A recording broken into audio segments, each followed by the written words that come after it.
कि इस कौम को अगर सबसे ज्यादा नफरत कोई, सबसे ज्यादा नुकसान कोई अगर पहुंचाता है तो मुसलमान पहुंचाता है। योगी तो बाद में, मोदी बाद में, मिस्टर प्राइम मिनिस्टर, इसराइल बाद में, अमेरिका बाद में, पहले हम मुसलमान इस धर्म को नुकसान पहुंचाते। ये मुझे आप लोगों के सामने बात रखनी थी। लेकिन खैर, अल्लाह तबारक व तआला हमेशा किसी ना किसी को जुल्म के बिलमुकाबिल में हक बनाकर खड़ा करता है, हक बनाकर। श्रीमद् भगवद गीता में है, यदा यदा ही धर्मस्य ग्लानिर्भवति भारताभ्युत्थानम धर्मस्य तदात्मानं सृजाम्यहम्।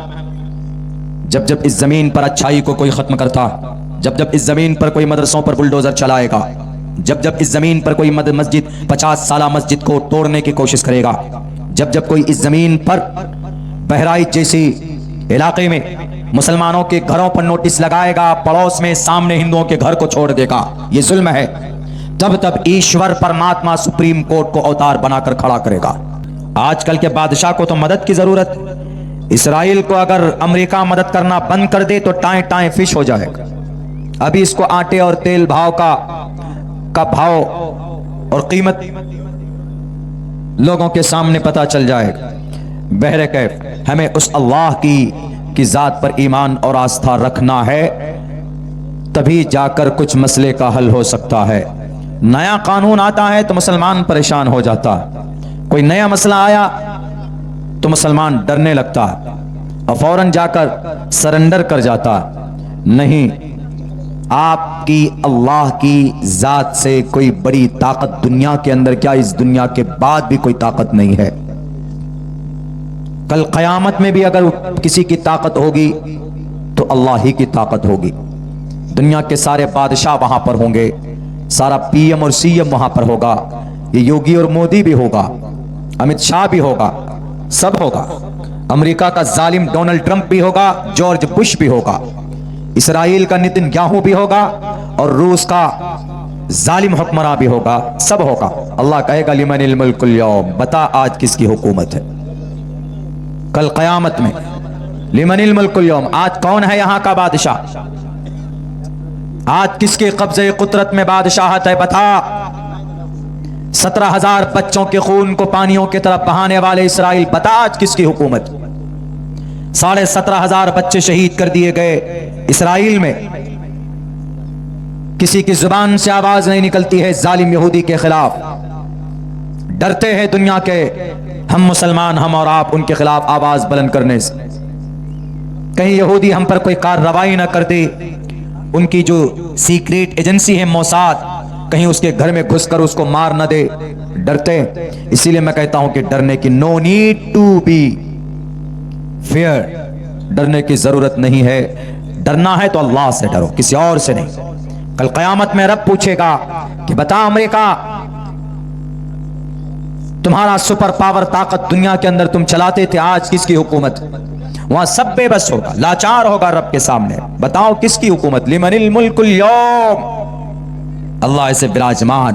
तमाम दुनिया के हजरत आदम से लेकर जब जितने भी लोग पैदा हुए to the day of judgement, क़यामत तक सारे लोग होंगे, सारे एक एक आत्मा, एक एक रूह वहां पर मौजूद होगी। सबसे रब मुखातब करेगा कि बताओ आज का बादशाह कौन, who is the powerful man, कौन है सबसे ज्यादा ताकतवर। कहीं से कोई आवाज नहीं आएगी, सिर्फ एक ही आवाज होगी, लिल्लाहिल वाहिदिल क़हार, एक तन्हा वो अल्लाह जो क़हार है, जो जब्बार है, आज उसकी हुकूमत है। हमें उस अल्लाह से डरने की जरूरत। लेकिन आज हम दुनिया के चक्कर में अल्लाह से डरते नहीं हैं, गुनाह करते रहते। हमारा मुसलमान झूठ बोलता रहता है, शराब पीता रहता है, नमाज नहीं पढ़ता। ईमान के बाद जो सबसे बड़ी जिम्मेदारी है मुसलमानों पर, वो क्या है। एक तो ईमान, तो that is very compulsory. If you want to be a good and great and complete Muslim, you must to believe in only one God. आपके लिए जरूरी है कि आप एक अल्लाह के ऊपर ईमान और आस्था रखते, कोई नहीं है अल्लाह के अलावा। ये जो लोग ढोंग रचते हैं, खुदाओं के अलावा किसी और से मदद मांगते हैं, उनके सामने में सजदा करते हैं, कि ये ढोंग है, ये ईमान का जनाजा है। उसकी ईमान से ही सलामत नहीं है जो रब के अलावा किसी और से मांगता है, दुआएं मांगता है, सर को झुकाता है। नॉट अलाउड टू बो their hand and their head, अपने सर को झुकाना, बिसाइड अल्लाह सुब्हानहू व तआला, अल्लाह के अलावा, दैट शुड बी पेनल्टी, उसको सजा दी जाएगी, उसको मुसलमान नहीं है। इसीलिए अल्लाह सारे गुनाहों को माफ करेगा। आपने नमाज नहीं पढ़ी जिंदगी में, अल्लाह माफ कर देगा। आपने ज़कात नहीं दी है तो अल्लाह माफ कर सकता है। रोजे नहीं रखे हैं तो अल्लाह की सिफती रहीमी जोश में आएगी तो जाइए माफ। आपने और भी गुनाह किए तो मुमकिन है अल्लाह माफ कर देगा। लेकिन अल्लाह का अर्श अगर हिलता है, अगर अल्लाह ज्यादा नाराज और खफा होते हैं तो वो इस बात पर होते हैं कि अगर अल्लाह के साथ बंदा किसी और को अल्लाह का मकाम देता है, मर्तबा देता है, तो अल्लाह तबारक व तआला को बहुत गुस्सा आता है। इसी को कुरान करीम की जुबान में कहा गया है शिर्क है।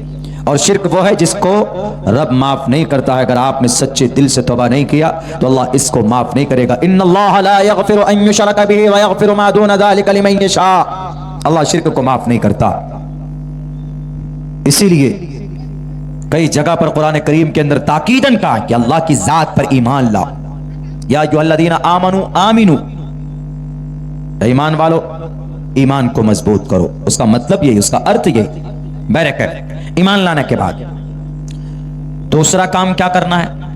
हम तो अल्हम्दुलिल्लाह यहाँ जितने भी लोग बैठे हैं, अल्लाह की जात से भरोसा है कि हम सब एक अल्लाह की जात पर ईमान और आस्था रखते हैं। अगर कोई नहीं रखता है तो बहुत बड़ा मुजरिम, बहुत बड़ा गुनाह है। अल कबाइरु अल इशराकु बिल्लाह, गुनाह है कबीरा में से है अल्लाह के साथ किसी को शरीक किया जाए। मंत्र में भी मना किया ना, मैंने पढ़ा है, पहले बहुत पढ़ता था मैं इस मंत्र को। अंदंतमः प्रियोशंति संभवति मुपास्ति ततु भूय इव्युति तमो युसंभूति आमरतः। वेद का मंत्र है। जैसे मुसलमान कुरान को मानता है वैसे हिंदू वेद को मानते। वो अलग बात है कि हिंदू अपने वेदों के उपदेश और आदेश को नहीं मानता। आज के जमाने में वो नेताओं की बात मानते हैं। नेता ने कहा, क्या कहा? तुम्हारा धर्म खतरे में है, तो सारे हिंदू समझता है कि धर्म खतरे में है। डंडा लिया, सड़कों पे आके धर्म बचाने के लिए। धर्म है कहां जी? धर्म कहां पर है जो खतरे में है? धर्म किसी घर में बंद है या किसी दुकान में है या किसी फ्रिज में डाला हुआ है जो खतरे में कोई लूटने वाला है? कहां है धर्म? ढूंढो धर्म कहां है, ढूंढ कर बताओ जरा धर्म कहां है जो खतरे में है। उसको ऐसे किसी चीज की हिफाजत करनी होती है तो लॉकर में डाल देते। अगर धर्म खतरे में है तो बैंक में लॉकर में डाल दो। लेकिन धर्म ऐसी चीज है जो आप छू नहीं सकते, पकड़ नहीं सकते। आप उसकी हिफाजत कैसे करेंगे? हिफाजत उस चीज की जाती है जो चीज वजूद में हो। कोई बोलता है, नहीं ले मेरा मोबाइल पकड़ो, इसकी हिफाजत करना वरना कोई चोरी कर लेगा।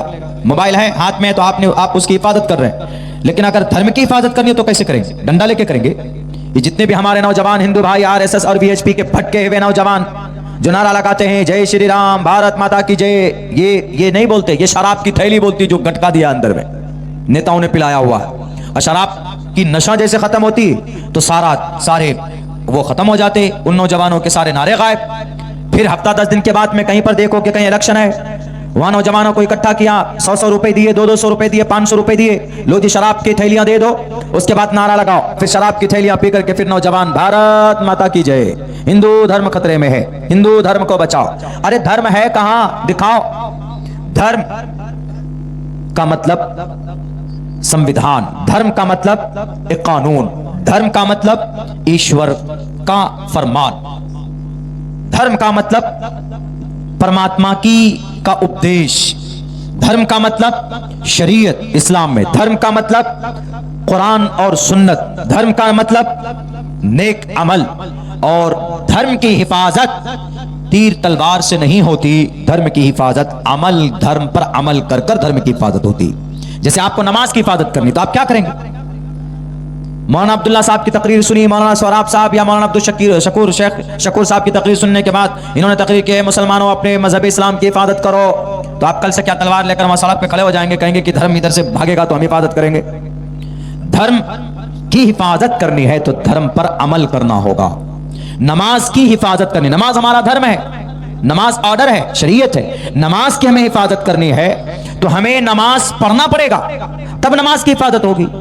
वरना पूरा गांव वाला तलवार लेकर खड़ा हो जाए और यूं कहे कि हम नमाज की हिफाजत करेंगे, हम कुरान की हिफाजत करेंगे, हम सूद की, शराब की जो ममानियत है यानी शरीयत की हिफाजत हम करेंगे, तो कैसे होगा? शरीयत किसी मादी चीज का नाम नहीं है। धर्म की हिफाजत धर्म पर अमल कर कर होता है, तीर और तलवार से धर्म की हिफाजत नहीं होती है। इसलिए मनुस्मृति में शायद मंत्र है वो, भगवान धर्मस्तस्य हयाते कुरूलमा शरीरेणे शमम नासम सर्वमन्यते गच्छति। क्या कहा? यह कहा है कि धर्म, इंसान का धर्म बाकी रहता है, यानी इंसान का कर्म बाकी रहता है, इंसान का अमल बाकी रहता है। आप शराब पिएंगे तो शराब पीने का अमल बुरा है, यह बाकी रहेगा, लिखा चला जाएगा। आप जिना करते हैं, 5 मिनट में बड़े मजे लिए आपने जिना किया, वाह, आपने बहुत बड़ा काम किया। आप समझते हैं कि हमने किसी बेटी की इज्जत लूट ली, हमने बड़े मजे लिए, 10 मिनट तक बहुत मजा आया, 10 मिनट का मजा खत्म हो गया, लेकिन हमेशा के लिए आपके नामे अमल में यह गुनाह ऐड हो गया, लिखा चला गया, तो यह बाकी रहेगा। आपका अमल बुरा हो कि अच्छा हो, वह बाकी रहता है, बाकी उसकी लज्जत खत्म हो जाती है। आदमी शराब पीता है, वो नशे में मजा आता है, शराब पी लिया।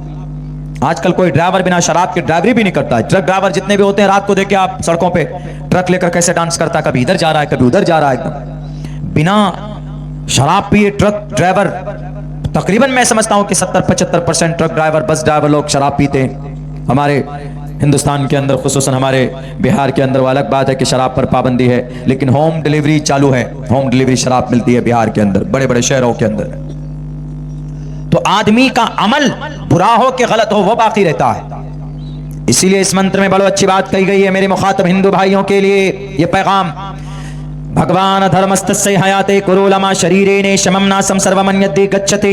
इंसान की बॉडी, इंसान का जिस्म, इंसान के सर से पैर तक ये पूरा ढांचा ये नाश हो जाएगा जमीन में मिलकर, या इसको आग के हवाले करेंगे तो जलाकर भस्म कर दिया जाएगा। लेकिन इस बॉडी ने जो अमल किया है, अगर हाथ से किसी को मारा है तो मारने वाला अमल बाकी होगा, ईश्वर के पास होगा।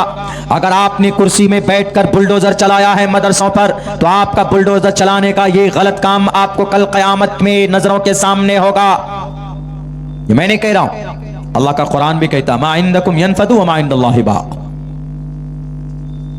ला युगादिरु सगीरतन वला कबीरतन इल्ला अहसाहा। 2-3 कीड़ा तो खा चुका हूं, असल में मजबूरी है, लाइट में कीड़े आते हैं।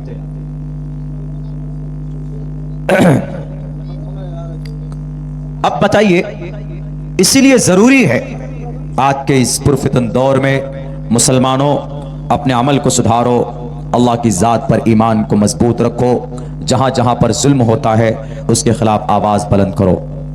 और सबसे पहला काम आपको ईमान के बाद अगर कोई करना है तो ये आपको नमाज अदा करनी है पाबंदी से।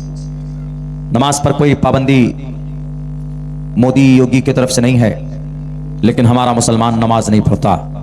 अल्लाह पूछेगा मरने के बाद, सबसे पहले यही पूछेगा, सबसे पहले रोज़े महशर के जहां गुदाज बोवत अव्वली ने पुरशिस नमाज बोवत। सबसे पहला अमल आपका ईमान के बाद अगर अल्लाह पूछेगा तो नमाज के बारे में पूछेगा कि 5 वक्त की नमाज फर्ज थी 24 घंटे में। डिड यू ऑफर सलाह? डिड यू कंप्लीट सलाह every day 5 times a day? Why I created you? अल्लाह पूछेगा हमने क्यों पैदा किया था, नमाज पढ़ी? क्या जवाब देंगे हम मुसलमान?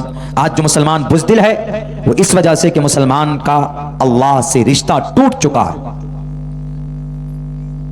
बिहार मुल्क हिंदुस्तान में 25 से 30 करोड़ मुसलमान, क्यों बुज़दिल बना हुआ है? क्यों डरता है मुसलमान?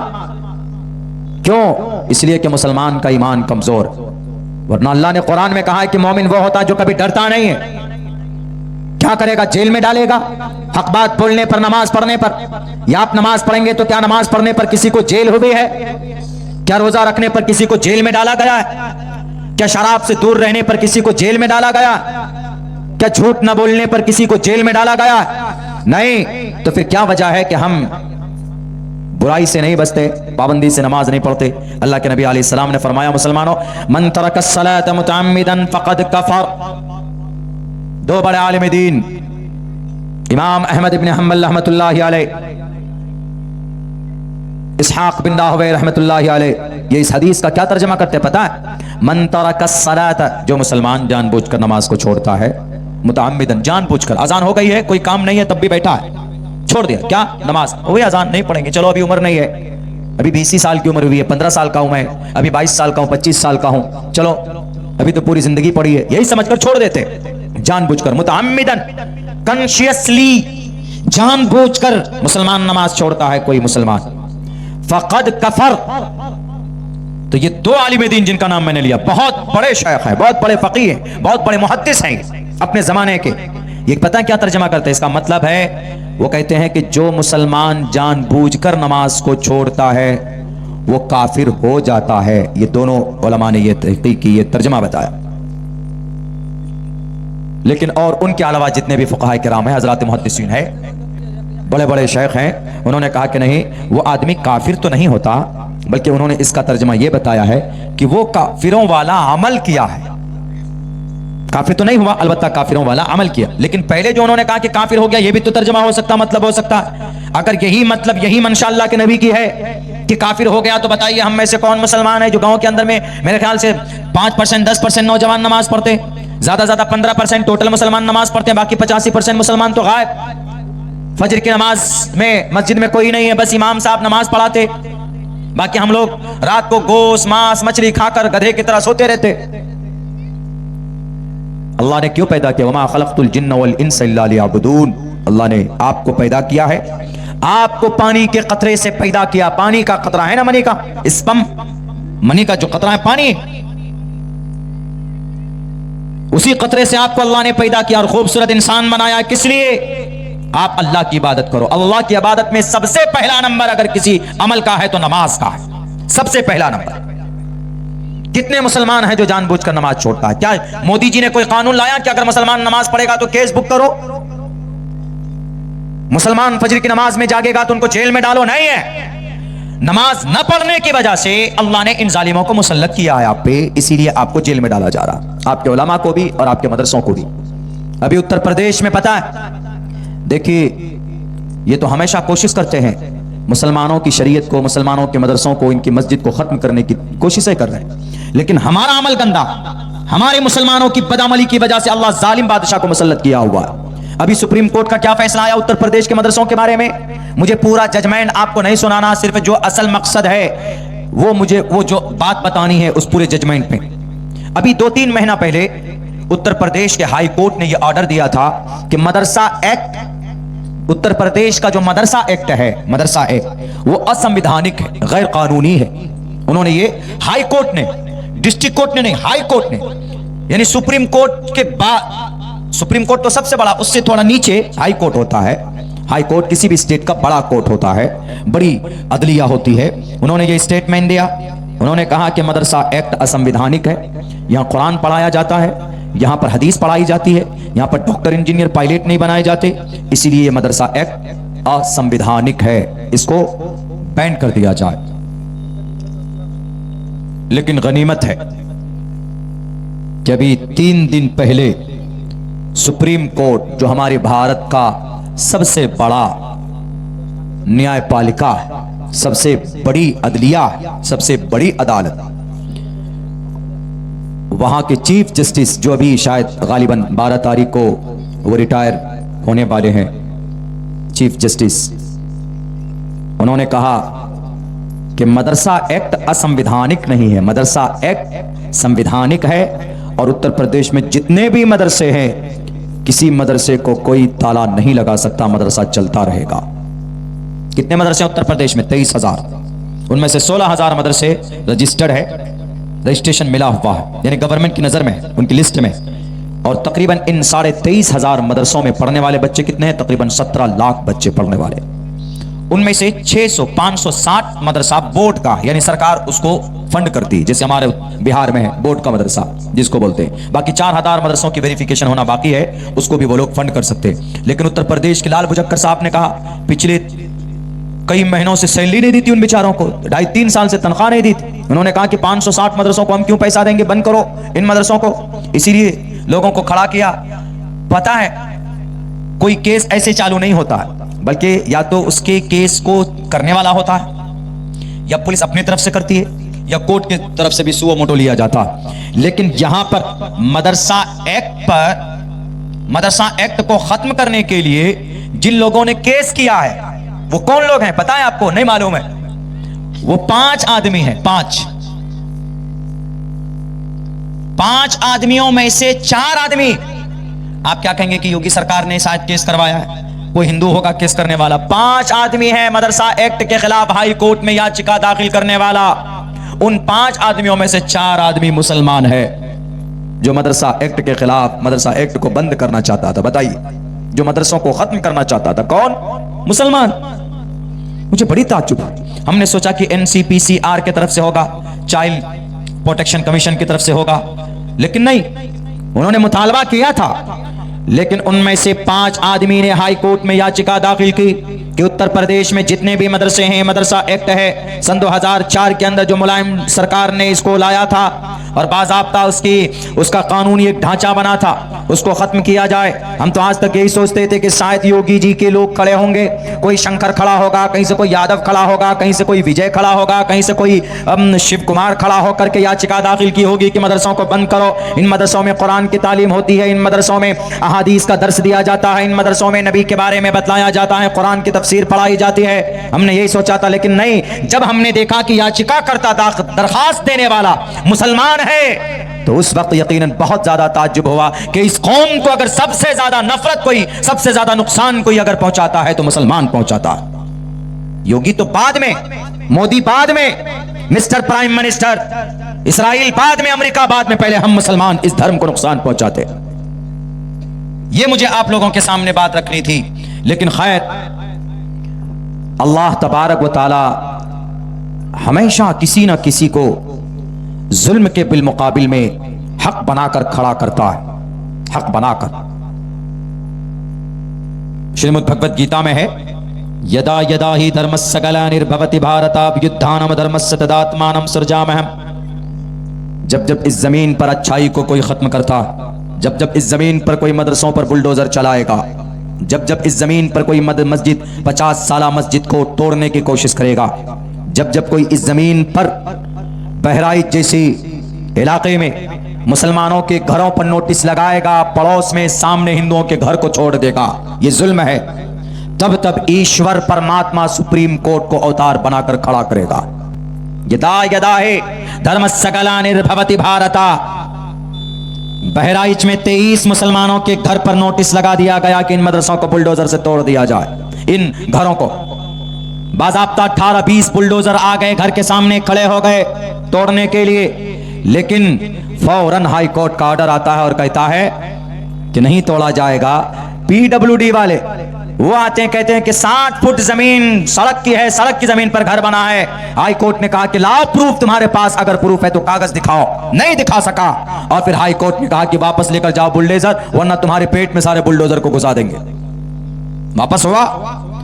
मेरे भाइयों, मेरे मुसलमानों, अल्लाह खुद जुल्म को पसंद नहीं करता है, लेकिन वैसा अमल तो हम बनाए। अगर आपका ईमान मजबूत होगा, अगर आपका अमल मजबूत होगा, तो अल्लाह तबारक व तआला खुद आपकी मदद करेगा, किसी न किसी को खड़ा करेगा। हम मुसलमान नमाज नहीं पढ़ते हैं, सबसे बड़ा अमल है ना। अल्लाह के नबी फरमाते हैं, कुर्रतु ऐनी फिस्सलाह, मेरी आंखों की ठंडक नमाज में। कोई परेशानी हो, कोई दिक्कत हो, कोई दुख हो, तो आदमी को नमाज के जरिए से मदद लेनी चाहिए। इसलिए कि बंदा जब नमाज पढ़ता है, जब मुसलमान नमाज में सजदा करता है, तो रब के सबसे ज्यादा करीब होता है, सबसे ज्यादा करीब। सजदा, अपना सब कुछ झुका दिया, करोड़पति आदमी है, लखपति आदमी है, दबंग है, किसी के सामने झुकता नहीं है, हमेशा सर उठा हुआ रहता, अबू जहल की तरह। लेकिन जब नमाज की बारी आती है, जब नमाज पढ़ता है, तो उसको अपना सर जमीन पर रगड़ना पड़ता है। एक दफा नहीं, बल्कि एक रकात में 2 दफा। और कितने रकात हैं 24 घंटे में, 5 वक्त में, कितने घंटे हैं, कितनी सजदे हैं, उतनी मर्तबा अपनी मुकद्दस नाक को, पेशानी को झुकाता है। और सिर्फ झुकाता नहीं, झुकाकर कहता है सुबहान रब्बियल आला, सुबहान रब्बियल आला। पाक है मेरा रब जो बरतर और बड़ा है, उसका नाम लेता है, सुबहान रब्बियल आज़ीम रुकू में पढ़ता। तो अल्लाह बंदे की इस अदा को इतना पसंद फरमाता है, इतना पसंद फरमाता है, फरिश्तों से कहता है, ये देखो गवाह रहना, ये दुनिया में किसी से डरने वाला नहीं था, लेकिन मेरी बंदगी के लिए मुझसे डर कर देखो सजदे कर रहा है। इसीलिए कहा गया है कि अगर कोई नफिल नमाज में सजदे में अल्लाह से दुआ करता है, सजदे में अल्लाह से दुआ करता है, तो अल्लाह तबारक व तआला उसकी दुआ को जरूर कबूल करते हैं। क्योंकि आदमी उस वक्त बेहैसियत बनकर अल्लाह के सामने दुआ करता है। आज हम में से कितने मुसलमान परेशानी होती है तो किसी डॉक्टर के पास दौड़ कर जाते, लेकिन सबसे पहले before all things you have to make ablution and definitely you have to offer 2 रकात सलाह। आप 2 रकात नमाज पढ़िए, अल्लाह से दुआ कीजिए, कुछ सदका कीजिए और फिर इलाज के तरफ भागिए, फिर दुनियावी चीज पर अमल कीजिए, दुनियावी सबब को इख्तियार कीजिए, तो इंशाअल्लाह आपकी नमाज की बरकत से और आपके सदक़े की बरकत से आपकी बड़ी परेशानियों को रब्बुल जलाल टाल देता। मेरे एक उस्ताद थे कारी सईद अहमद साहब रहमतुल्लाहि अलैह, उनका एक छोटा बेटा था, अभी बहुत हट्टा कट्टा।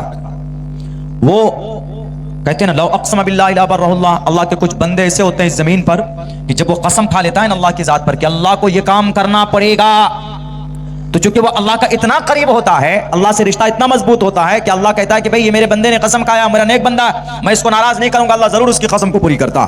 लौ अक़सम बिल्लाहि ला बर्रहुल्लाह, अगर अल्लाह की जात पर कसम खा ले कि अल्लाह को ऐसा करना पड़ेगा तो अल्लाह उसको करता है। कौन? अल्लाह का नेक बंदा। तो उनका लड़का बीमार पड़ा, पैदाइशी तौर पर पैदा होने के बाद शायद 1 साल या 2 साल के बाद, शायद 1.5 साल या 1 साल 2 साल के बाद में सीरियस बीमार पड़ा। लड़का था, बीमार पड़ गया, उसको हॉस्पिटल में डाला। कोई ऐसी बीमारी थी कि 99% बच्चे उस बीमारी में रिकवर नहीं होते, बचते नहीं, उनकी डेथ हो जाती, मौत हो जाती। तो डॉक्टर ने कहा कि कारी साहब आप परेशान मत होइए, इस बीमारी में तकरीबन 99% केस ऐसा आज तक सामने आया है कि बच्चा बचा नहीं है, उसका डेथ हो जाता है, मर जाता है। हाँ, 1-8% अगर अल्लाह की तरफ से ही कोई ऐसा फैसला हो जाए तो बच्चा बच सकता है, वरना कोई नहीं। लेकिन आपके बच्चे की कंडीशन और भी ज़्यादा ख़राब है, इसलिए आप इतना पैसा मत खर्च कीजिए।